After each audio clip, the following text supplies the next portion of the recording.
Welcome to Poets from the Neighborhood. My name is VeerajaR. And I'm Sandy Coomer. We hope you'll enjoy the poems we'll be reading today, poems written by your friends and neighbors. Our first poem is called One More Day by VeerajaR. It's from her book titled Joy of Being. One more day, I pray, loving God, one dear soul to spare, my God, one more day to be with her, one more word I yearn to hear, one more laughter yet to share, one more recipe yet to prepare, one more wild bird to watch together, one more hug to cherish forever, one dear soul to spare, loving God, one more day, I pray, dear God.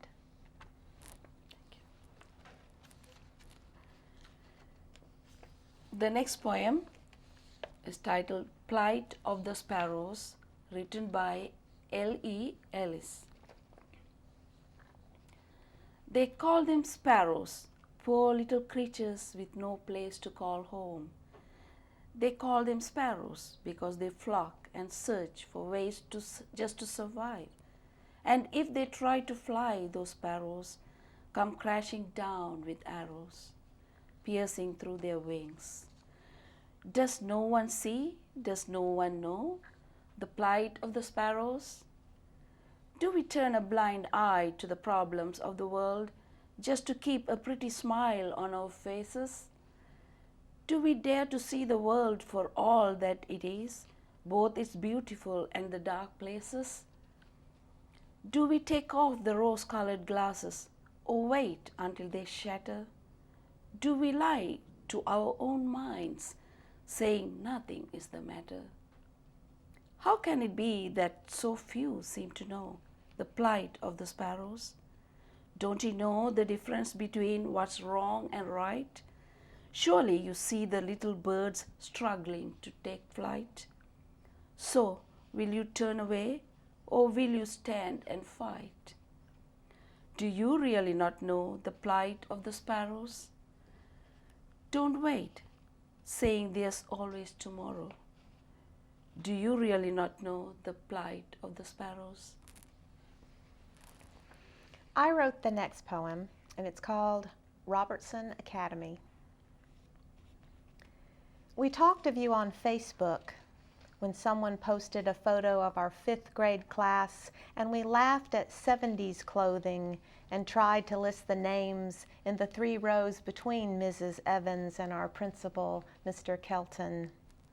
It was your name that wasn't forgotten, your broad face that even in a smile seemed distant, troubled, and we imagined at the time devising some new torment with which to impale us at recess or in the lunch line or in any of those dirty corners bullies knew well and teachers seemed to know to avoid. Someone said you made that year the worst year of their life, and whenever they thought of suffering from that point on, it was your face, your name, that crept unbidden as the cause. And someone said life changed for the better the moment 5th grade was over, and they had a summer without fear of your fists, your words. 3 whole months before the dread of 6th grade, the anguish of seeing your name again in the class list. Back then it was hard to think of anyone's pain except our own, to wonder what life was like for anyone else when the universal struggle smacked so hard the gut of our existence, and it was hard to forgive even the memory of you making it harder. And then someone said it, what we had forgotten in the midst of our own frailties and misdemeanors. He must have been very unhappy, and we could only swallow silently behind our computer screens.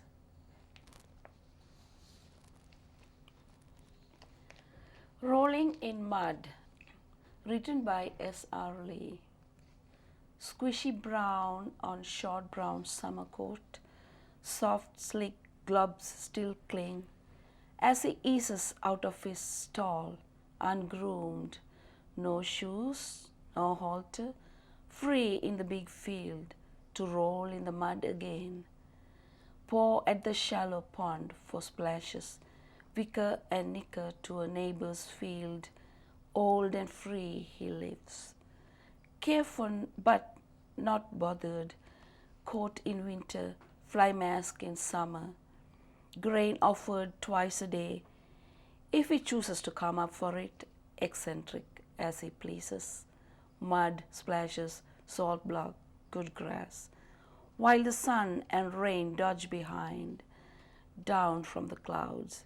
The sun overcome today, but may prevail tomorrow. Warmth moderate, birds vocal, shared freedoms with the old humans, who keep few schedules, pour out grain only when the rain lets up, travel through the pastures on pleasant days, watch from windows otherwise. Humans also choose eccentricities, poems to write, food to buy, control time to desires. Though the house is more complicated than the barn, and the need to run errands more complicated than a simple ample field, the nuisance of clothing complicated. Midlife Ineptitude by S.R. Lee. Saturday morning, sunlight scattered all over the confusions in the house. Energies of 3 adolescents and a collie lurch and scrape into the kitchen, where I cook French toast in hopes that the sweetness of syrup will inspire their moods, resolve or comfort what stresses them. The collie loves the confusion of 6 legs moving around him. I silently grouch that he is not responsible for giving them a healthy breakfast, but I know sadly that he gives them more sense of well-being than can either dithering parent.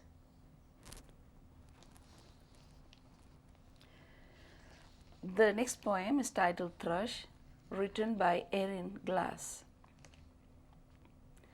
The thrush may return, but they never look back. The crabgrass will crawl right into your palm, because grace can make any blade gentle. They say my fate is like a doll's captured face, too wrong to go back, too estranged to be managed. My days can't be mirrored unless they mend by the moon. Either way, there's a record, and it is carried on the backs of horses. It is carried in a splinter of snow. How do we inhabit this fragmented life? Is the body the light in the window, or the one who looks in? What part of us does not disappear when we disappear? Thank you for watching Poets from the Neighborhood. We hope you will join us again soon.